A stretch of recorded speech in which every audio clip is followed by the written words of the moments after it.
Som drøm, jeg spiser god mad.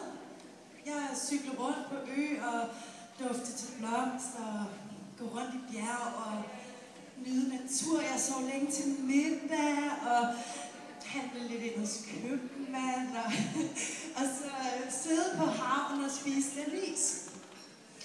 Så rigtig flot mand kom hen og snakke.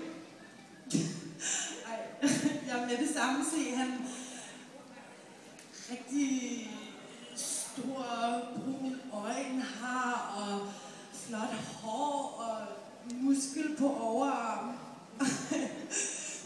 Han bare spørger, om vi sidder og snakker lidt. Og jeg siger, ja, for han er rigtig pæn og rar. Og så den senere på aftenen, han kører mig hjem i sin bil.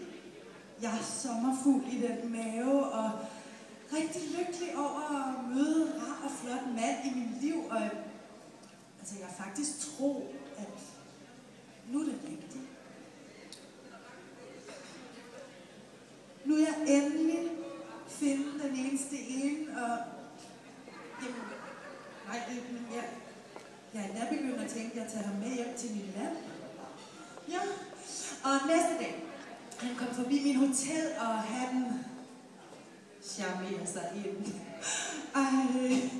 Vi elsker hele natten lang. Hele natten lang. Og han siger alle mulige ting om baby, og vi den lykkelige skal være resten af det liv. Og jeg går til strand med min badehåndklæde fuld af energi og tænker, det er lige meget, om jeg rejser alene. Jeg er altid noget dejligt menneske. Jeg er den lykke endelig har fundet, og så er jeg den telefon-sms. Men ingen svar. Jeg går op i kiosken for at lede efter den mand. Men han bare lavede som ingenting. Og han siger, han er rigtig travlt. De turister, så han er skide ligeglad med mig.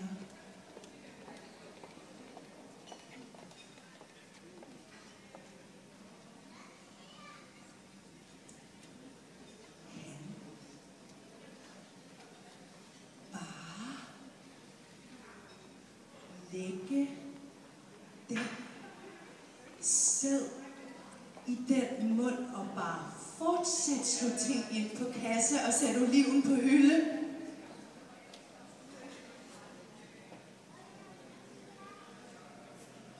Ja. Fucking tro dig på liv.